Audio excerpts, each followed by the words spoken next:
Bueno, volvemos entonces y ahora sí con la exposición de Christian Lynch. Un rato, Christian, a ver, sí, Christian Cyril Lynch, que é do IESP, a Universidade do Estado do Rio de Janeiro. Subtítulo: História e Ideologia, a formação da historiografia da independência do Brasil no século XIX. Gracias por la presencia, Cristian. Adelante. 20 Muchas minutos, gracias. ¿ok? 20 ¿Cuántos? minutos. 20. 20. 20 minutos. 20, tá, ok. 20 minutos, ok. Buenas tardes a todos, muchas gracias. Quero pedir desculpas porque estou preso em um júri de doutorado e não pude escapar. Tuve que permanecer hasta el fin. Bueno, eu vou apresentar um trabalho que elaborei há alguns meses atrás sobre a historiografia da independência no século XIX, como parte de uma investigação sobre ideologias. Mi projeto de investigação em ciência política é sobre as ideologias da cultura política brasileira. Então, tenho marcos teóricos, todos o conhecem, Michael Frieden, né, que é um teórico que estuda ideologias e cultura política a partir de Koselleck. Esta é minha base teórica, pero adaptada ao Brasil, porque há muitas coisas diferentes, há diferentes tipos de conservadorismos, de liberalismos e de socialismos também. Pero o que tentei fazer aqui é uma tentativa de localizar quando a história do Brasil se vuelve algo, um debate politicamente muito relevante na política do império. Há várias hipóteses, eu não tenho tempo de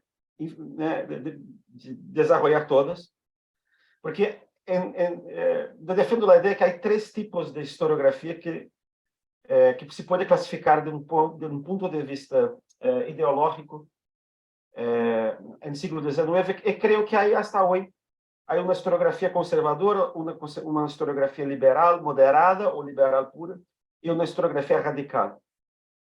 E cada uma se desenvolve dentro de um partido, de uma facção política que atua, sobretudo, pero não unicamente, mas sobretudo na década de 1860. Em Brasil, bom, vou falar em portunhol, português, portunhol, enfim. Então, o que digo é que histórias são relatos sobre acontecimentos passados que, por mais objetivos e rigorosos que sejam, inevitavelmente refletem em maior ou menor grado os valores e as circunstâncias daqueles que os produzem. Quando estão solidários com partidos ou movimentos sociais, exprimem mais evidentemente visões ideológicas do mundo. Elas se volvem histórias partidárias que retroprojetam para o passado as disputas políticas do presente para legitimar historicamente suas causas atuais. Elas exaltam os personagens com os quais se simpatizam, porque os identificam com seus antecessores, e apresentam suas ações como justas e necessárias no passado. E, por la razão oposta, contrária, minimizam ou negam o valor ou justiça das ações praticadas por outros personagens com os quais antipatizam por associá-los aos ancestrais de seus adversários. Quando o legado ideológico de movimentos e partidos do passado é reivindicado por grupos no presente para legitimar a persecução de seus valores e interesses atuais, surgem as tradições ou linhagens políticas. Os relatos produzidos ao longo do tempo por los legatários de uma mesma tradição conformam uma historiografia partidária, cujas histórias são reaproveitadas por los herdeiros presuntivos para justificar historicamente a justiça de suas causas.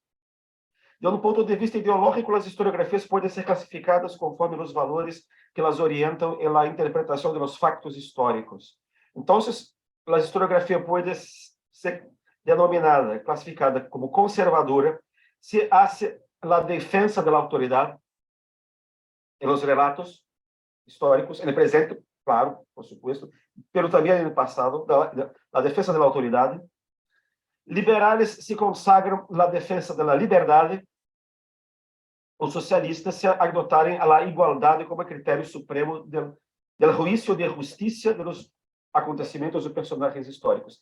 É evidente que não é unicamente a defesa da liberdade, da autoridade ou da igualdade, pero estes são os valores supremos através de los quais os historiadores partidários encaram os factos do passado. É filtro. O filtro ideológico é filtro de valores. E esses são os valores que preponderam de ponto de vista mais arquetípico. A realidade é sempre muito mais complexa, mas este é balizador porque pretendo organizar meu argumento nessa sessão, neste momento. Então, há uma historiografia conservadora brasileira em los 800, que reúne o conjunto de los relatos históricos elaborados por integrantes de partidos conservadores actuantes durante a vigência do regime imperial. Este é problema porque no Brasil decimos historiografia conservadora, historiografia oficial, mas não há muito rigor. Não se sabe bem porque o critério de avaliação é sempre se a narrativa é ou não é progressista. Isso não é critério muito exato. Então, creio que a primeira medida metodológica é procurar investigar os relatos históricos dos componentes do Partido Conservador, dos componentes dos partidos políticos, e verificar se há conexões ou há se é possível as aproximá-las para elaborar um tipo ideal, ideal tipo que corresponda a esta orientação ideológica. Então, em caso de historiografia conservadora, creio que é necessário buscar pelo menos dois agrupamentos partidários. O agrupamento conservador do reinado de Dom Pedro I, que era chamado por os liberais de absolutista, ou de partido português. Eu prefiro falar em partido realista, de royalista,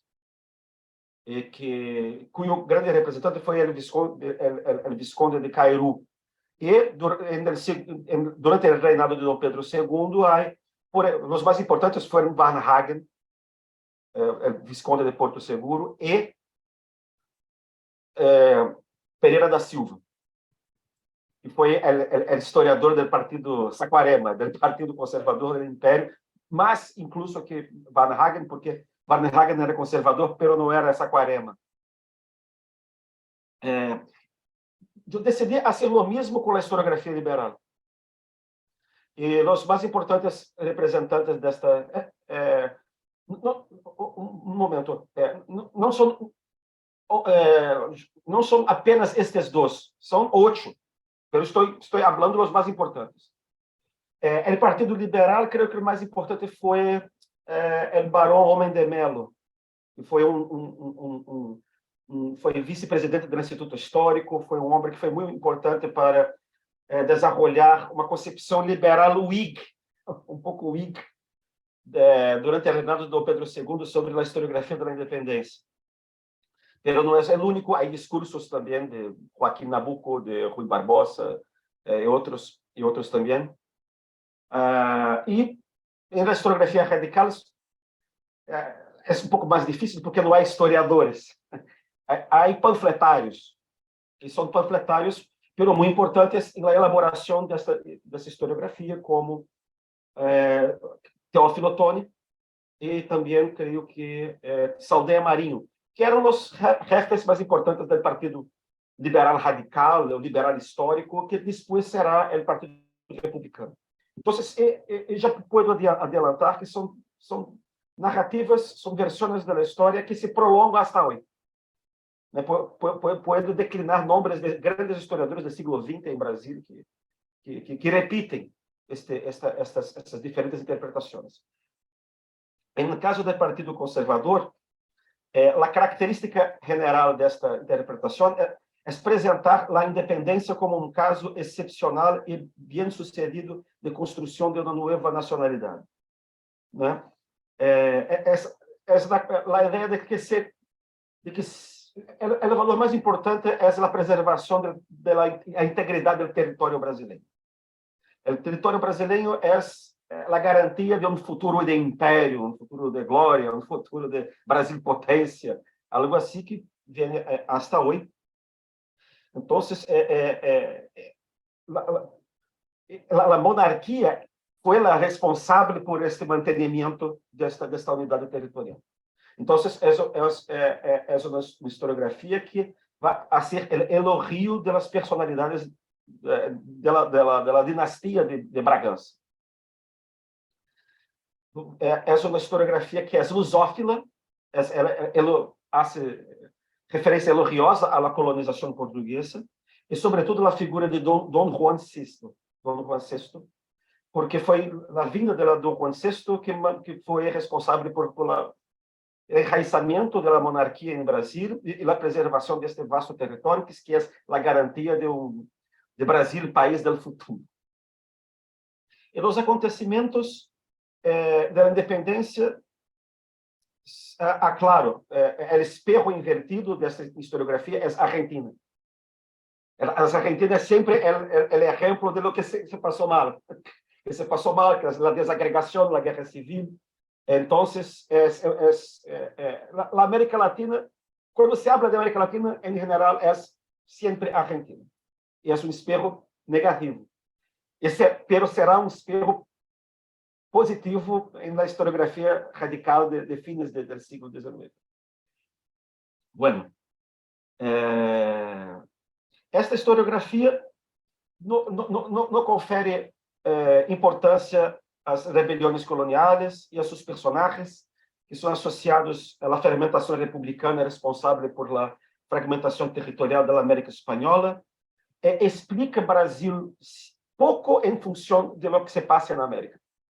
Se explica muito o Brasil no que se passa como desdobramento dos acontecimentos europeus, da Revolução de Cádiz, depois, e sobretudo da Revolução do Porto. É como se o Brasil não fosse um país americano, de Latinoamérica. Os grandes personagens são os reis e os príncipes. O constitucional, bueno, é como se a providência hubiese protegido o Brasil. A independência é um ato de legítima defesa do reino criado por Dom Juan VI contra o despotismo revolucionário e recolonizador da Assembleia Constituinte de Lisboa, das Cortes de Lisboa.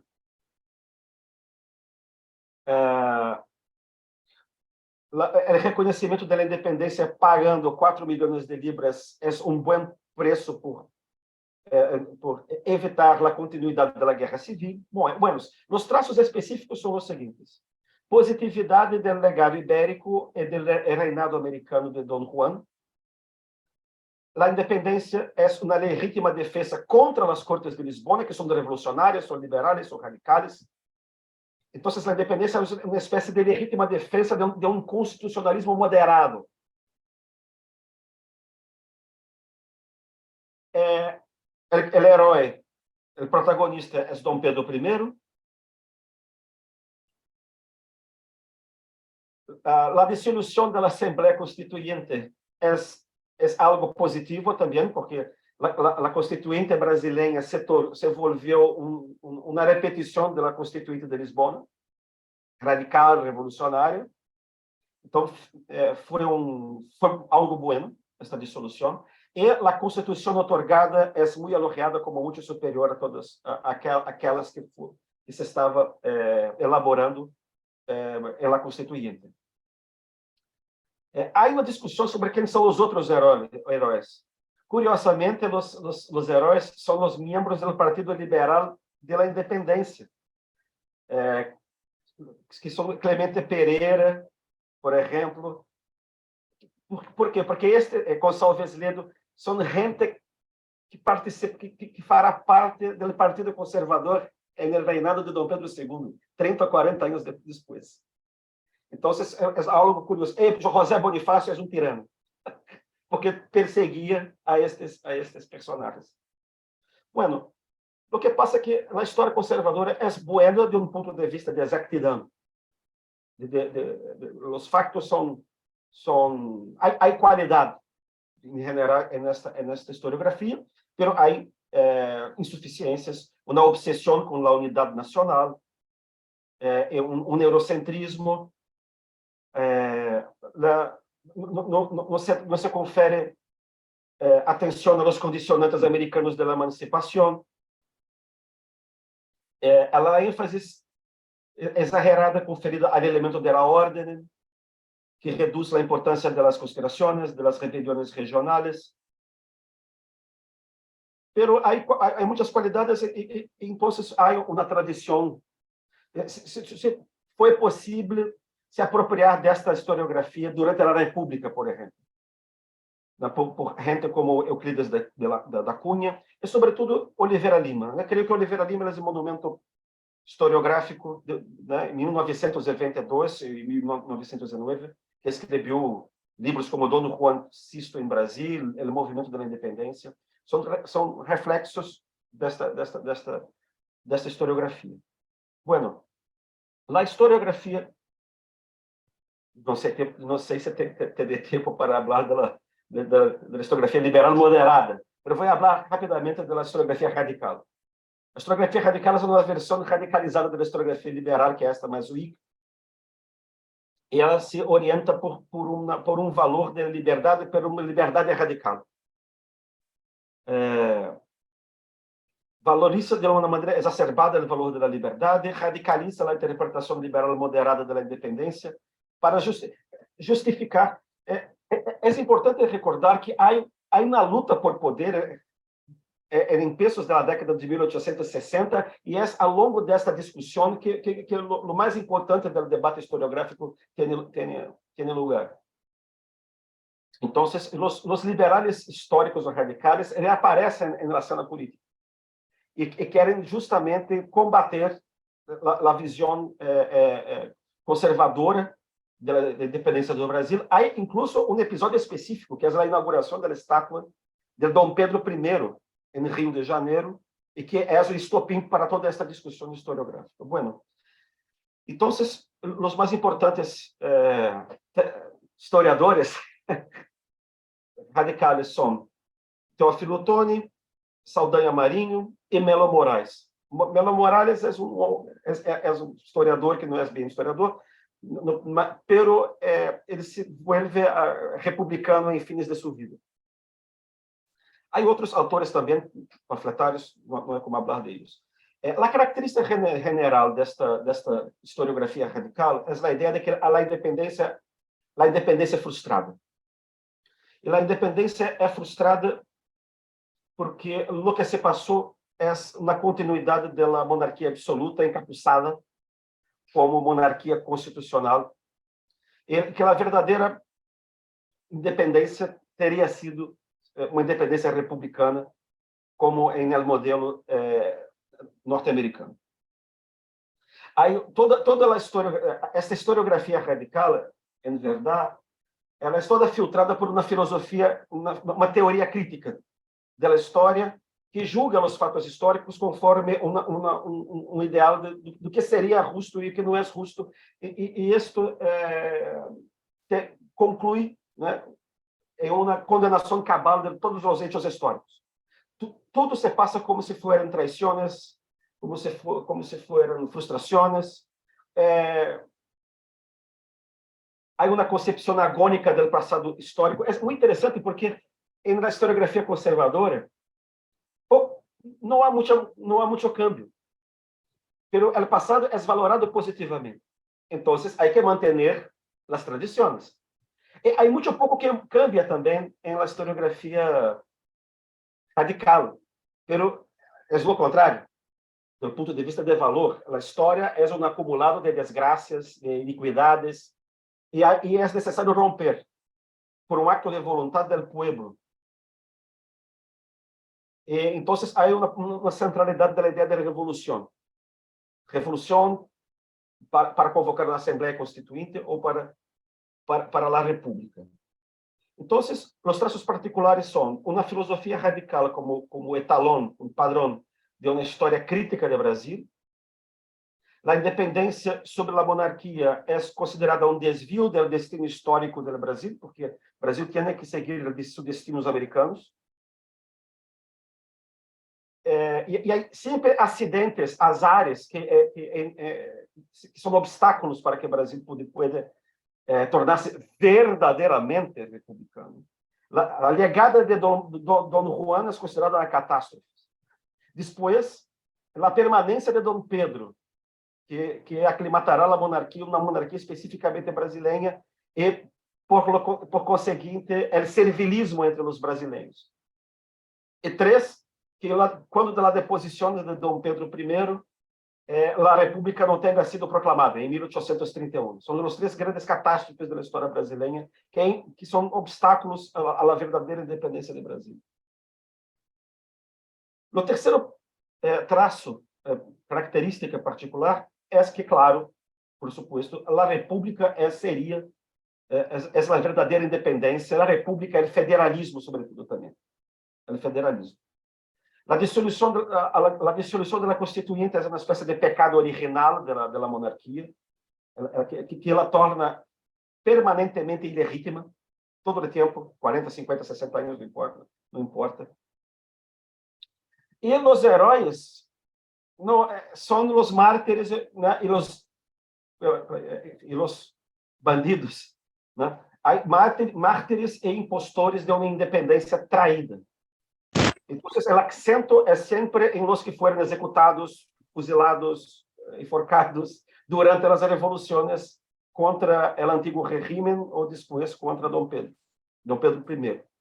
Tiradentes, Padre Roma, Frei Caneca. É muito interessante que estes personagens são comparados como os próprios republicanos, que são muito poucos neste tempo. Eles se comparam todo o tempo com a literatura republicana romana, pero também como se foram os primeiros cristianos. Então, estes mártires são considerados como os primeiros mártires cristianos em Roma. E os imperadores e reis brasileiros são considerados como Tibério, Calígula, Nero. São sempre sádicos, são sempre devassos. É um pouco como a maneira de Suetônio, como Suetônio descrevia a história do Império Romano.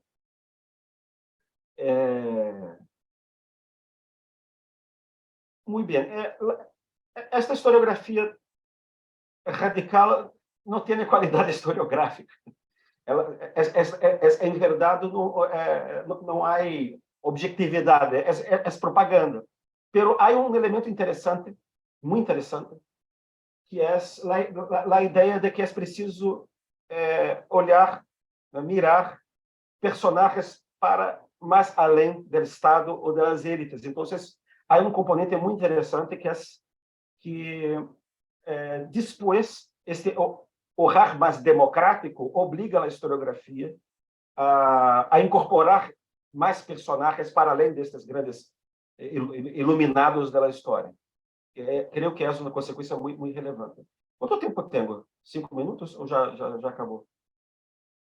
Olha, Cristian, acabou de acabar. Na verdade, acabou faz 2 minutos. Se você puder concluir, tá? Não há muito o que concluir.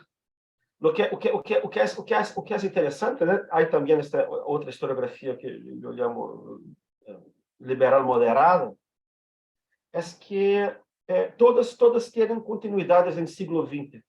Então, por exemplo, esta historiografia radical, ela prossegue durante a República, porque desta vez é a República que não é a verdadeira República, porque a República deveria ter, né, deveria ter hecho a reforma agrária ou algo que, né, porque o imperialismo britânico, o imperialismo dos Estados Unidos permanece, Então, há continuidades deste tipo de argumento. Há muitas... quando você pensa em uma obra historiográfica de Manuel Bonfim, por exemplo, ou de José Honório Rodrigues, ou de Raimundo Faura, Los Dueños del Poder, que é um livro muito importante no Brasil. É quase uma cópia deste tipo de historiografia liberal radical. Algo também José Honório Rodrigues. E, em caso da historiografia moderada, temos também os 12 volúmenes, creio, não sei se são 12 ou são 10 volúmenes, da história dos fundadores do Império, de Otávio Tarquino de Souza, que é um monumento historiográfico deste ponto de vista da liberdade moderada, que não é nem conservadora, mas também não é. Né? Então, creio que é isso. Creio que a conclusão é que a história também sofre os efeitos de diferentes maneiras de encarar a luta política em presente. E que, claro, não é toda a historiografia que é ideológica desta maneira. A historiografia acadêmica você pretende que seja uma historiografia partidária. Mas eu creio que é interessante perceber também em que medida somos influenciados também por estes filtros, como historiadores, tanto quanto como cidadãos. Graças por sua atenção. Muito bem, Christian, obrigado. Ótimo. Bueno, tenemos ahora un poquito de tiempo, no mucho, pero un poquito para preguntas, ¿sí? Rafael Fani, ou em português, Rafael Fani. Rafael, adiante.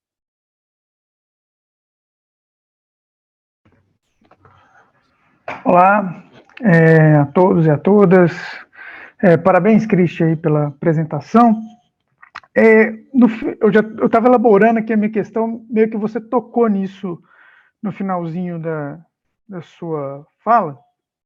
E aí eu volto numa ideia, que é o seguinte, essas historiografias, nesses tipos aí que você está construindo a partir dos partidos, né, do Partido Realista e dessa coisa difusa, né, panfletária, que seria uma historiografia radical, o que engendra, inclusive, as nossas fontes, né, uma reflexão sobre as nossas fontes historiográficas no século XIX, que trabalhar esses aspectos mais radicais, você vai ter que ir para a imprensa, porque você não tem, né, um corpus historiográfico bem construído, né?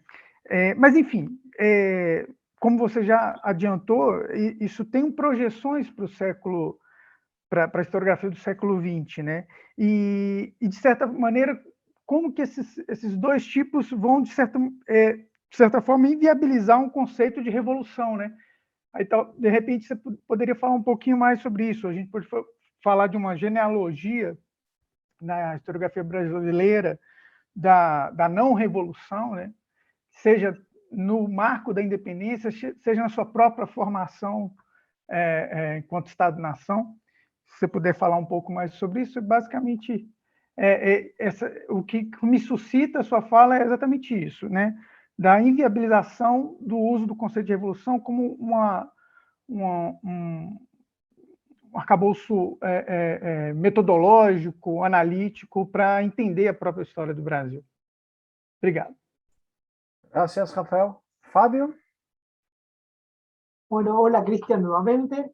Te voy a hacer una pregunta breve que, bueno, para orientar un poquito más, porque tuviste que recortar la exposición a los propósitos del seminario.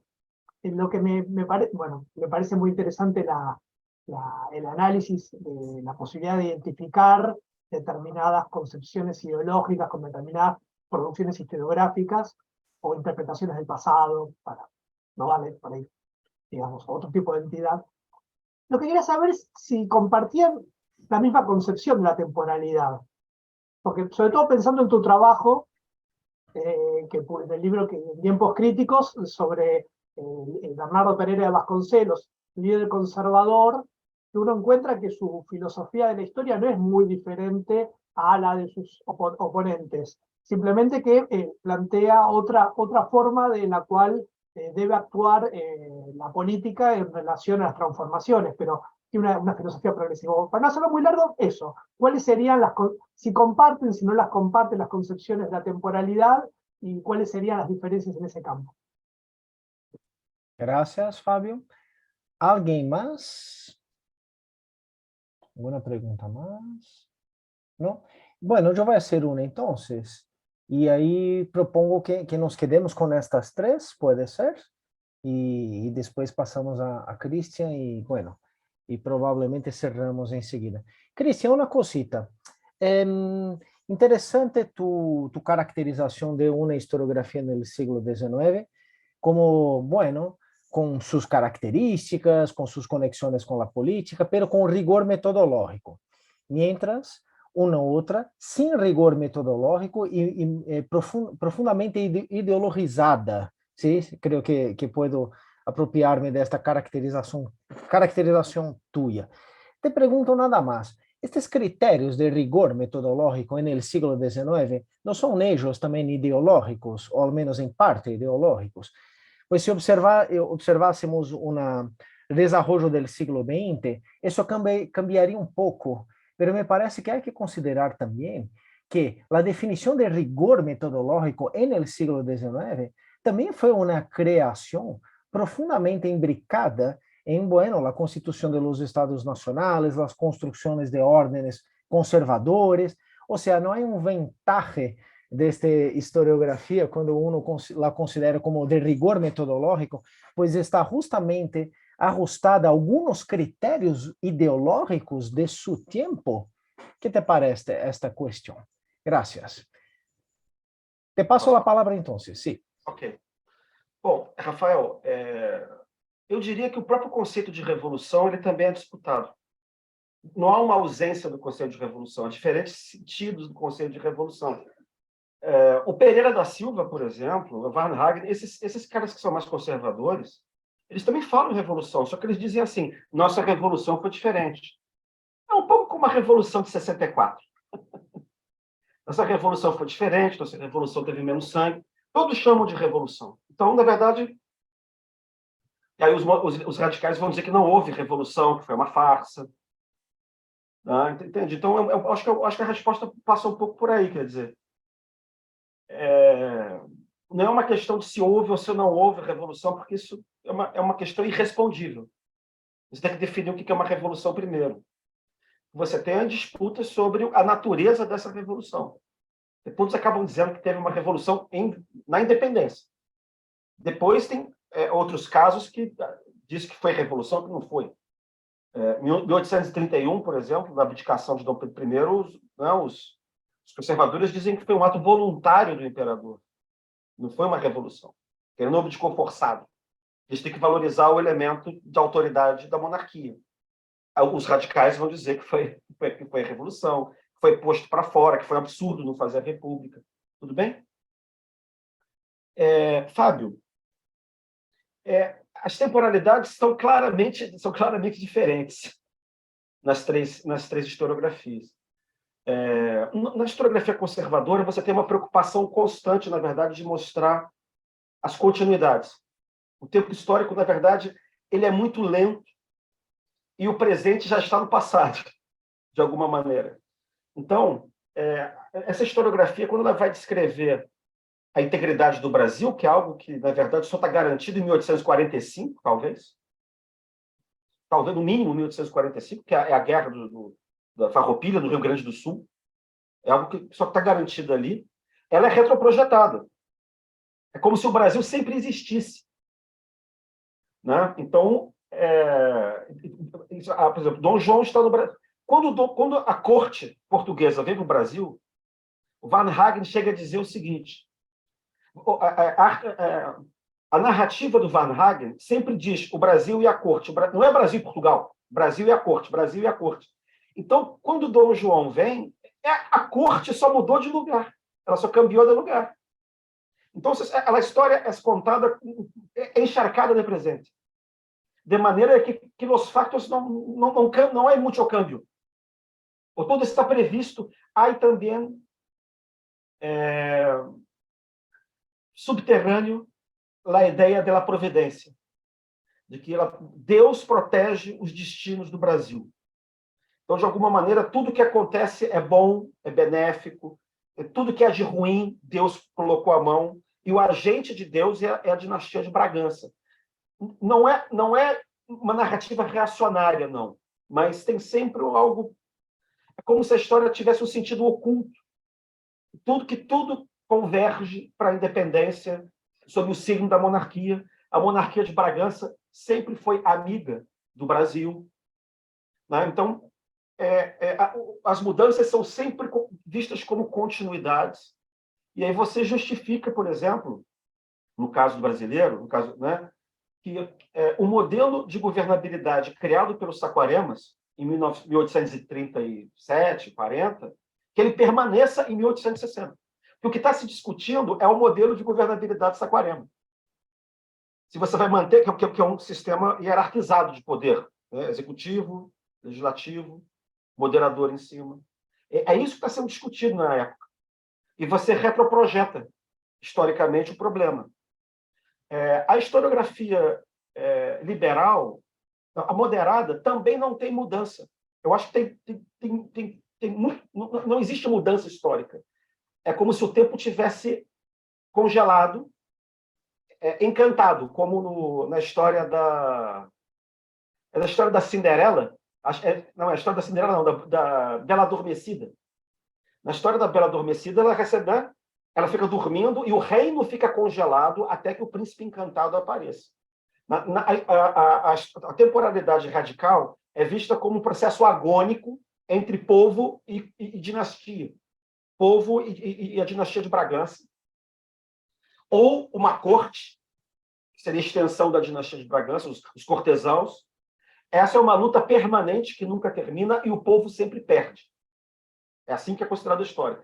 Então, o tempo está congelado, né, e o tempo só vai ser quebrado, o tempo das injustiças só vai ser quebrado através de uma intervenção do povo. O que é engraçado, o que é curioso, é que o Brasil, como lugar periférico e atrasado, a filosofia da história radical é a filosofia da história como progresso, desenvolvimento, enfim, né, no século XIX. Mas só o Brasil que não anda. Só o Brasil está petrificado. Então, tudo está se mexendo. Todos os lugares estão se desenvolvendo, menos o Brasil. O Brasil é monarquia. Então, isso cria um sentimento de urgência. Urgência de intervenção. E aí vem essa ideia que pode ser a revolução, pode ser a convocação de uma constituinte, não fica muito claro. Tá? Mas, no fundo, é a mudança de governo ou uma transformação da monarquia para tornar a monarquia americana, o que seria uma república disfarçada de monarquia. Tá? Então, você tem essas duas maneiras de perceber a temporalidade. Só existe mudança histórica na historiografia liberal moderada. Na historiografia liberal moderada tem mudança. Os liberais percebem o tempo como progresso e o Brasil não está fora do progresso. Ele pode estar mais atrasado, mas o tempo não está congelado. Então, você tem mudança. Então, o que eles discutem, por exemplo, digamos assim, o problema histórico deles não é a independência. Porque o problema histórico, a solução para os conservadores foi a independência. O problema histórico dos radicais é a independência. Para os liberais, não é. Os liberais falam da independência como algo que já passou, já foi feita. E o problema não é esse. O problema é o modelo de interpretação da Constituição que foi feita pelos conservadores. Eu não posso entrar em detalhes aqui, que não tem tempo, mas ali tem mudança. E você encontra as pessoas falando assim, o tempo é mudança, nós não estamos no mesmo tempo da independência. O que a gente tem que mudar agora a gente tem que só tornar a monarquia parlamentar, ou tornar a monarquia federativa. Não é destruir a monarquia, nem manter como os conservadores querem. Então, a independência não é um problema para eles. O problema é desmontar o modelo saquarema de governabilidade. Consegui explicar, mais ou menos? Tá? João Paulo, a sua questão é muito boa também. Eu iria mais além. Eu diria que aquilo que pode ser considerado objetividade ou rigor histórico também é histórico. Também é histórico. Aquilo que é rigoroso muda com o tempo. Aquilo que a gente considera hoje são mudanças acadêmicas, tem a ver com o período que a gente vive, né? Quando eu quis dizer rigor, eu quis dizer rigor factual. Rigor factual, quer dizer, aconteceu isso no dia tal, depois aconteceu isso no dia tal, depois aconteceu isso. A ideologia vai mais na hora de estabelecer relações de causalidade entre os fatos. E na hora de pesar cada um dos fatos. Aí é que entra mesmo a ideologia. Nesse sentido, no rigor factual, a historiografia conservadora é melhor por vários motivos, né? Porque os conservadores estão nos cargos públicos, estão com dinheiro e têm tempo, né, para fazer isso, né? Então, ela é nesse sentido que eu quero dizer. Eu acho que, assim como a consciência da... Bom, eu, como bom weberiano, ou mannheimiano, eu não acredito na possibilidade de a gente conseguir contar uma história ou sequer ver a realidade sem ideologia. Mas eu acho que a consciência da ideologia nos permite, né, uma tomada de consciência que nos permite nos afastar, digamos assim, de uma perspectiva muito militante, tanto da política quanto da história. Então, eu acho que essa tomada de consciência ela é fundamental para todos nós, como cidadãos e como historiadores. Então, eu mesmo fico pensando, assim, o ideal não seria procurar reunir elementos das três, porque eu mesmo penso o seguinte, quando você olha a história da América Latina, né, porque eu acho que isso é um problema da América Latina, da América Ibérica, você ter uma perspectiva que qual é o problema da América Ibérica? Faltou autoridade do Estado, né? Faltou liberdade, patrimonialismo, tirania, faltou igualdade, escravidão, estamentos, né? Aí eu me pergunto o seguinte, por que é que a América Ibérica, ou qualquer lugar, só teve ou esse problema, ou falta de Estado, ou falta de liberdade, ou falta... Os problemas acho que são gerais. Você tem um problema de falta de capilaridade do Estado, que cria a força do poder privado na região, dos estancieiros, dos açougueiros e tudo isso. Você tem falta de liberdade, falta de tradição de liberdade, que explica o autoritarismo, o patrimonialismo, as tiranias, falta de tradição republicana, né? E isso também tem falta de igualdade. Quer dizer, quando a gente pensa assim, a gente consegue quebrar um pouco a caixinha e perceber também os condicionantes ideológicos da própria historiografia que a gente estuda. A gente vai continuar tendo preferências ideológicas, né, que são causadas pelo nosso presente. Mas saber delas, eu acho que é alguma coisa que liberta. É quase como um exercício psicanalítico, né? É isso. Obrigado. Muy bien. Antes de cerrar, Cristian, quería hacer un elogio final. Es que la gran parte de los estudios sobre la historiografía de la independencia en el siglo XIX están centrados en personajes y obras. Y tu estudio, con esta conexión entre obras, autores y, por ejemplo, partidos, me parece una cosa, además de novedosa, muy promisora, ¿sí? Así que, bueno, te dejo acá uma palavra de estímulo. Sim? Olha, eu até quero fazer um livrinho sobre isso. Eu escrevi e publiquei isso num outro livro que saiu, não sei se você viu, que o Arno Velling organizou, né, que é Entender a Independência. O título é horrível. Na verdade, o livro é sobre as interpretações da independência. Então, são os autores, está vendo? São autores aqui. Calógeras, Rui Barbosa, Celso Furtado, Gilberto Freire, blá, blá, blá, é isso. E aí tem esses 3 verbetes sobre historiografia que eu escrevi, né? Então, mas é isso que você está falando mesmo. Eu acho que isso é fundamental para a gente conseguir organizar e superar essa coisa do autor. Começar a ter uma visão mais ampla. A ideia era essa. Obrigado. Muy bien. Fabio, bueno, nos quedamos por acá, entonces, gracias, Cristian, y seguimos ya sin interrupción, ¿te parece? Ya tenemos personas que creo que llegaron para la otra sesión, ¿podemos seguir adelante? Sí, sí. Me parece que con esto, si cerramos las presentaciones de las ponencias y te liberamos de la coordinación y le pasamos la coordinación a Maísa para esta presentación breve de libros, y lo que le propongo es lo siguiente. Son las 16:24. Nos tomamos 1 hora, como dijimos, o sea que no terminaríamos a las 17, sino que terminaríamos 17:25.